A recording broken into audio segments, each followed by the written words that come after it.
Então, vamos dar início aqui vamos dar início, então, aqui a nosso próximo exercício, que é a quarta questão.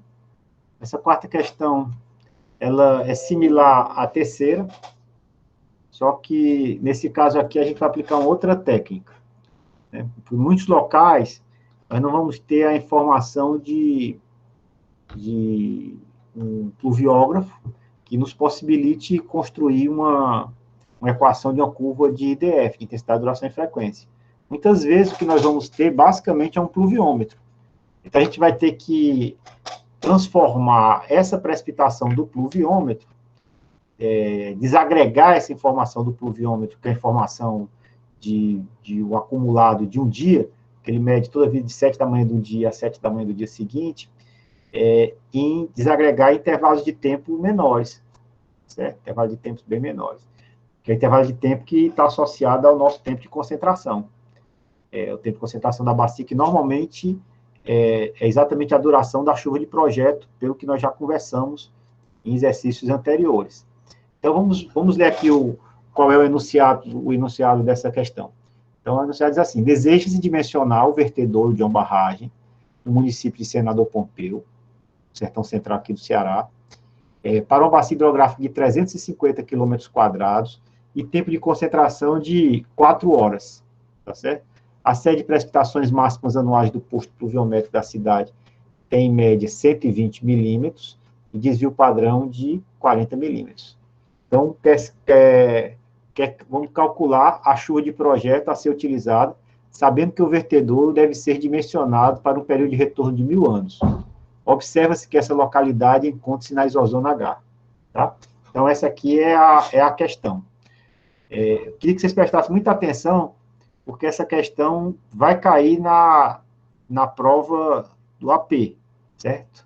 E ela é muito relevante aí para diversas aplicações que a gente tem aqui de dimensionamento de barragens, né?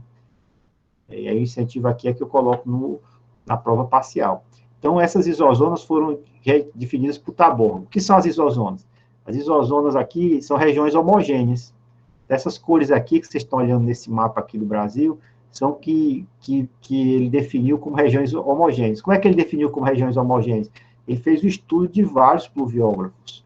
E, a partir desses estudos dos pluviógrafos, ele identificou regiões em que havia similaridade entre essa desagregação temporal. E essas regiões ele batizou de ou mesmas zonas, ou seja, zonas com valores iguais. Então, essas zonas com valores iguais aqui, no nosso caso aqui, dessa região do norte e do nordeste, a gente pode identificar essas isozonas, B, C, D, E, F, G, H, né? Vindo aqui da zona da mata até a região aqui do semiárido, né? A zona da mata, o agreste, e aqui essa parte aqui do semiárido. Então, a gente vê aqui que nessa tabela está dizendo exatamente qual é o fator de desagregação. Eu tenho a chuva de 1 hora relacionada à chuva de 24 horas. Por quê? Porque foi o que ele encontrou no pluviógrafo, né? E aí, nas isozonas, ele vai ter aqui qual é o período de retorno. Então, eu transformo a chuva de 24 horas em uma chuva de 1 hora, e essa aqui é o período de retorno. Para cada período de retorno, e para cada região, eu tenho um fator de desagregação diferente. Então, dá 1 hora para as 24 horas, por exemplo, se eu precisar aqui de um período de retorno de 100 anos, e eu estiver aqui nessa região do Sertão Central, que é a isozona H, né, que é a do nosso exercício, então 100 anos na isozona H, 47%. Ou seja, a chuva de 1 hora é 47% da chuva de 24 horas. Tá claro? E aí a pergunta que resta é, eu tenho condição de calcular a chuva de 24 horas, tenho condição de calcular a chuva de 1 hora, e as chuvas intermediárias entre 1 e 24, eu interpolo. Certo? Só que a interpolação que eu vou fazer é a interpolação onde eu vou trabalhar com o logaritmo do tempo contra a precipitação em escala natural, como a gente vai ver daqui a pouco. Então, essa é um pouco da história. Então, qual é a história da estratégia de análise aqui das isozonas? Eu vou calcular aqui a chuva de 24 horas. Na realidade, antes dela, eu calculo a chuva de um dia para o período de retorno de interesse. E essa chuva de um dia eu transformo numa chuva de 24 horas e transformo a chuva de 24 horas numa chuva de 1 hora. Aí, se meu tempo de concentração estiver entre 1 hora e 24 horas, eu faço uma interpolação na forma que nós vamos já identificar. Tá claro? Essa é a estratégia geral, tá? Então, vamos lá. Então, vamos aplicar essa estratégia e ver como é que as coisas vão ficar. Então, o primeiro ponto é que eu tenho uma área, os dados do problema. Primeiro, eu tenho uma área de 350 km², mesma área do exercício anterior. Tem um tempo de concentração de quanto? Tempo de concentração de 240 minutos, ou seja, 4 horas. Né? Aí aqui eu coloco o valor da isozona. Né? No nosso caso aqui é a isozona H.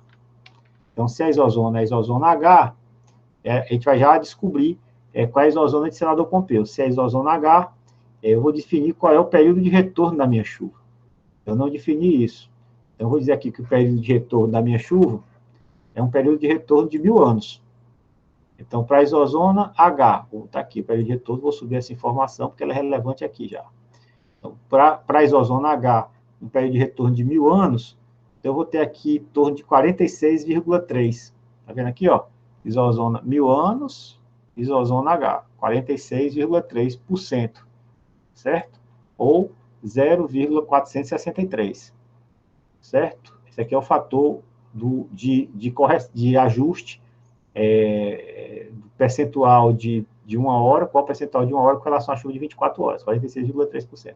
Aqui eu vou colocar a média e o desvio padrão, né, que foi dado aqui do problema. Como é que eu obtenho essa média, esse desvio padrão? Pego os dados do posto pluviométrico, vou, em cada ano do posto pluviométrico, identificar qual foi a precipitação máxima de um dia. Então, eu vou lá e coleto essa precipitação máxima de dia. 1970, qual foi o máximo de dia? 1971, qual foi o máximo durante todo o ano de um dia? E a 72, 73 e assim sucessivamente. Por isso, eu tenho uma série temporal de máximas anuais. Então, essa série temporal de máximas anuais é a série em que eu calculo o valor da média e o valor do desvio padrão. Então, esse valor da média e desvio padrão refere-se a quê? Refere-se a série de precipitações máximas anuais. Certo? Eu tenho que pegar todos os dias do ano e escolher a maior precipitação de cada ano. Né? E essa série das máximas é que eu calculo a média e o desvio padrão. Então, com isso, agora, eu tenho condição de fazer um ajuste de uma distribuição de probabilidade. Então, qual é a distribuição de probabilidade que eu vou fazer um ajuste? Posso fazer da distribuição normal? Não, não posso fazer da distribuição normal. Por quê? Porque a distribuição normal, ela está mais associada a esses eventos médios. Né? Aqui eu tenho que aplicar uma distribuição de extremos. Distribuição de extremos. A distribuição de extremos, uma das distribuições de extremos usual aqui, para nós, é a distribuição de Gumbel. Certo? Essa distribuição de Gumbel é uma distribuição de extremos usual para nós aqui. Né? Então, para essa distribuição de Gumbel, é possível a gente fazer esse ajuste da probabilidade. Então, como é que a gente vai fazer esse ajuste dessa distribuição de probabilidade? Então, vamos aqui pensar aqui, eu vou usar aqui de forma... Então, o que a gente vai fazer, tem uma maneira, de uma maneira empírica, semi-empírica, podemos dizer assim, ou na realidade uma aproximação, eu ia dizer até uma aproximação.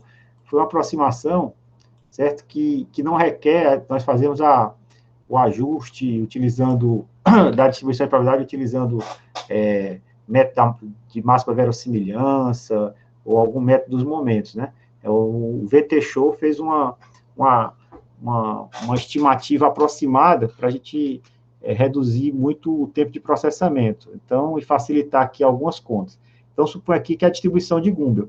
Né? E quem está interessado é conhecer aqui qual é o valor dessa variável aqui, que é o valor dessa variável aqui, xt, que é o valor da, por exemplo, precipitação com um dado período de retorno, no nosso caso aqui, 1000 anos. Então, aqui nós temos a média da distribuição, e aí, com esse valor da variável com 1000 anos de período de retorno, se distancia da média de um KT vezes um sigma, onde sigma aqui é o desvio padrão da distribuição de probabilidade, né? Porque isso aqui é exatamente o que é? Aquela probabilidade de excedência, que é 1 sobre o período de retorno. Então, esse valor aqui, ele tentou construir, dada a média e o desvio, qual seria o valor desse KT para diferentes distribuições. No caso da Gumbel, o valor desse KT é esse aqui que está colocado. Tá? Então, em função do período de retorno, eu tenho quanto o meu valor de XT distancia-se da média. E esse distanciamento da média é proporcional à própria dispersão dos valores, que é o valor aqui do meu sigma. Tá? Então, de fato, para a distribuição Gumbel, fica as coisas mais simples, porque eu posso aplicar esse valor desse KT, que é raiz de 6 sobre π, negativo, que multiplica 0,5772 mais ln de TR dividido por TR menos 1. Então, aplicando isso aqui, eu vou encontrar que o meu KT é 4,94. O período de retorno de quanto? Então, para esse período de retorno de 1000 anos, eu vou ter esse KT aqui, de 4,94, aplicando essa equação. Certo? Pronto. Aí, com isso, eu tenho condição de calcular a precipitação de um dia. Por que é que eu estou chamando de precipitação de um dia? Porque a precipitação do posto pluviométrico, tá certo? É aquela chuva de 7 da manhã de um dia a 7 da manhã do dia seguinte. A gente tem aqui essa informação do total de precipitação. Quem vai ser? C20, que é a média, mais C25, que é o KT, vezes quem? Vezes o desvio padrão. É exatamente isso aqui, Mi mais KT vezes sigma, vai me dar o XT, né, que é o valor, no caso específico, do total de precipitação. Tá bem? Ótimo. Deixa eu ver aqui como é que vocês estão. Por que a média dos máximos e não dos mínimos? Muito bem, porque o Lucas pergunta por que é a média dos máximos e não a média dos mínimos, porque o que está interessado aqui é em precipitação máxima de projeto, tá certo? É período de... Se fosse dos mínimos, ele está preocupado mais com a seca, tá certo? Aqui eu estou preocupado aqui com a cheia, né? A cheia de projeto, né? Porque está dimensionando o vertedouro.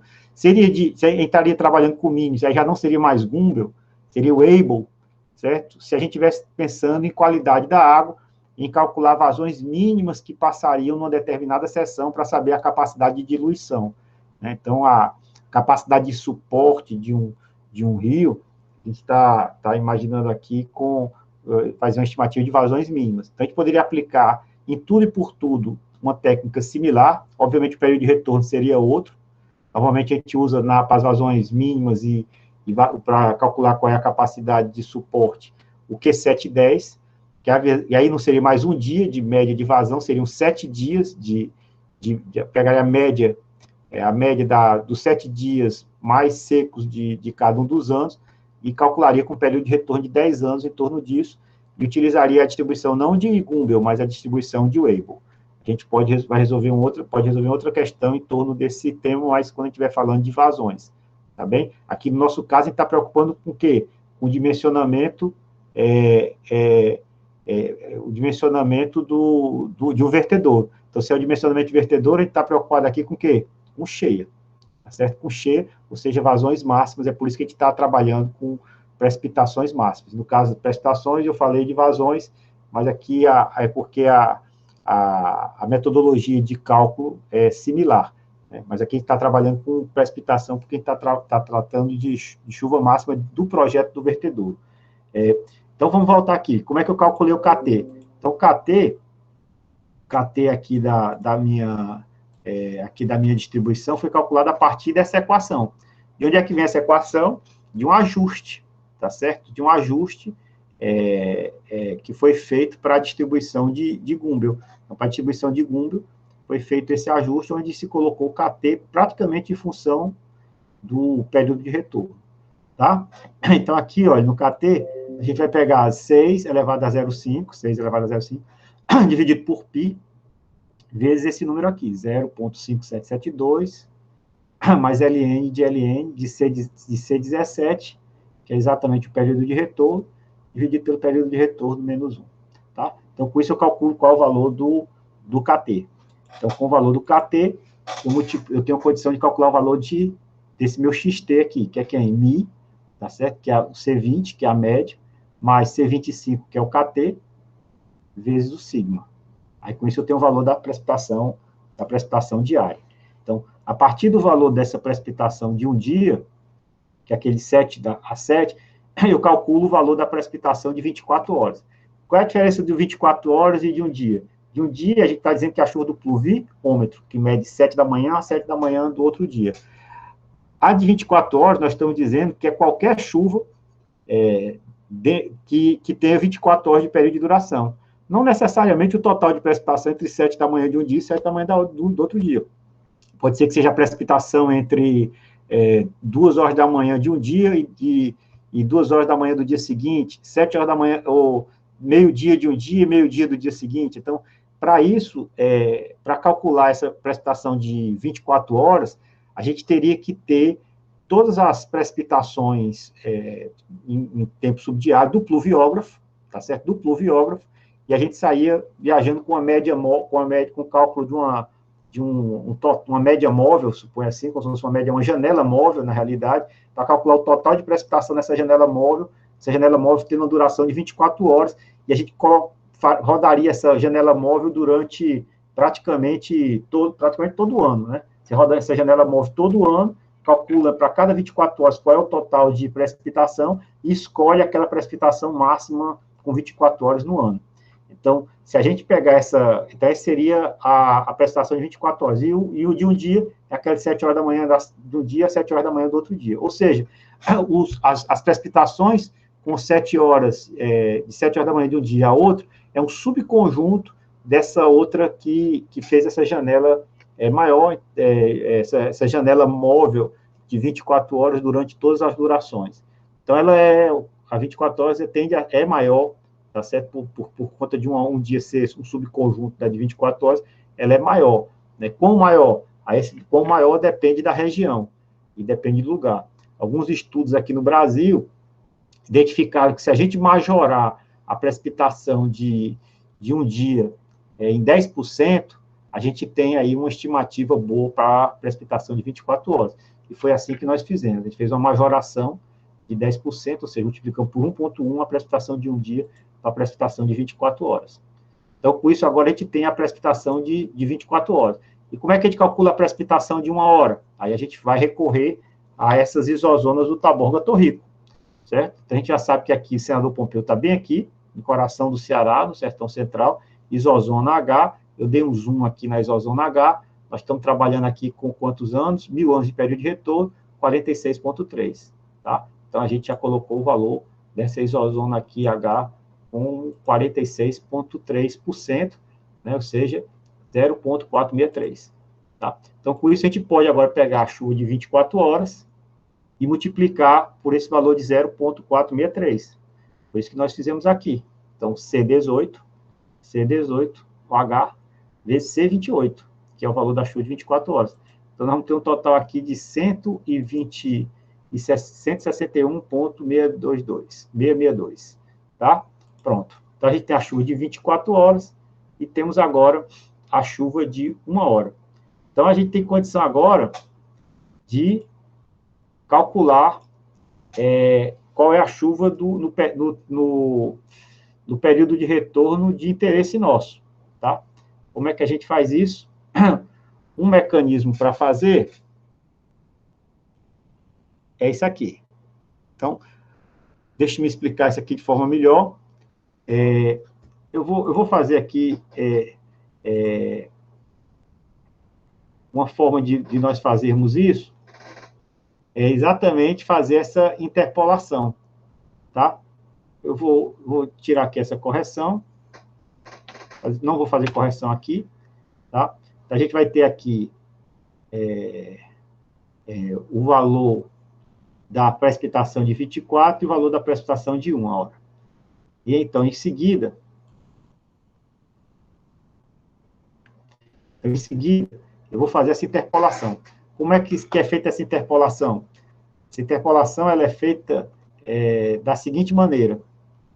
A gente vai ter aqui, vai ser dado por essa equação. Ó, C16 e C1, C16 e C1 são os valores aqui das C16, C16, C16 C16 é o valor do tempo de concentração, tá?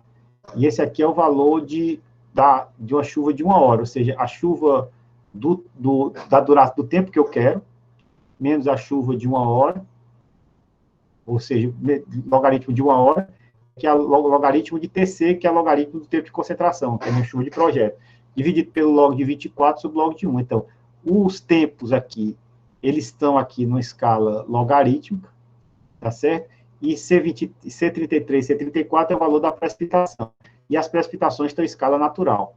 Eu estou fazendo essa interpolação com o tempo e logaritmo e a tal da precipitação em escala natural. Então, essa interpolação aqui para a duração que eu quero me dá esse valor de 243,45.